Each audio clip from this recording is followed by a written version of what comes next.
In this short video, I'm going to assume that you're an educated Christian. You have a college degree and you've been trained to think logically and rationally about the world we live in. Oh, great. Someone put this mess on my channel. Alright, we'll just deal with it. Oh, no, not that I haven't before. You see this website listed in the corner? Yeah, it's been around a while. Stupid as all get out. When it first came out, it was called Why Does God Hate Amputees? And I did a parody of it on one of my other websites. I'll give you a link in the vid description. But anyway, since it seems this mess is here now, we'll go ahead and thrash it a bit. There's 10 questions. Well, we'll do one or so at a time. That's about all I can stand before stuff like this makes me lose my lunch. For example, you might be an engineer or scientist, a doctor, pharmacist or nurse, a teacher, a manager or an administrator, a government Yeah, or a garbage man or a crab fisherman or a guy who makes boring vids that look like 2-bit PowerPoints. Sheesh.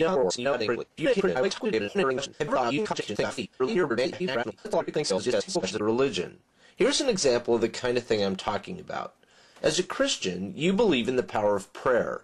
According to a recent poll, 3 out of 4 doctors believe that God is performing medical miracles on earth right now. Most Christians believe that God is curing cancers. Whoa! See this vid? Let's get some things straight. I don't go in for this on-demand right-now view of prayer these nutballs think represents the reality. Yeah, I know, you got lackeys like this character who think that's the way prayer works. I know that. But you want the serious biblical grasp on prayer? That's not who you go to. You want to know where these guys who made that website went for their views on Christian prayer? Take a guess. Yeah, real professional sources there.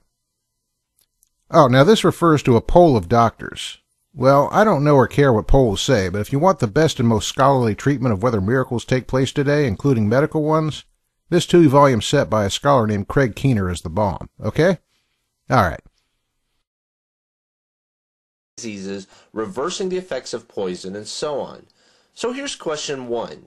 Why won't God heal amputees? It's a simple question, isn't it? We all know that simple-minded amputated is more legs like do it. not spontaneously regenerate in response to prayer. Amputees get no miracles from God. If you're an intelligent person, you have to admit that this is an interesting question. On the one hand, you believe that God answers prayers and performs miracles. On the other hand, you know that God completely ignores amputees when they pray for miracles. How do you deal with this discrepancy? As an intelligent person, you have to deal with it because it makes no sense. In order to handle it, notice that you have to create some kind of rationalization. You have to invent an excuse on God's behalf to explain this strange fact of life. You might say, well, God must have some kind of special plan for amputees. What? So God has a special plan for amputees. Great. That's what this guy thinks is our best answer. Okay, let me give you mine. It's a little dishonest to compare prayer for the curing of cancer to prayers for lost legs to regrow. I mean, let's face it, losing limbs isn't a pleasant thing, sure. But in the end, it doesn't threaten your life, and it ain't going to kill you the way a cancer could. So here's the bottom line. Smart Boy here has set the bar of expectation higher than it should be with his cockeyed view of prayer. Then he made it worse by equating cancer with amputation in terms of seriousness. Any more questions? Okay, let's move to the next one.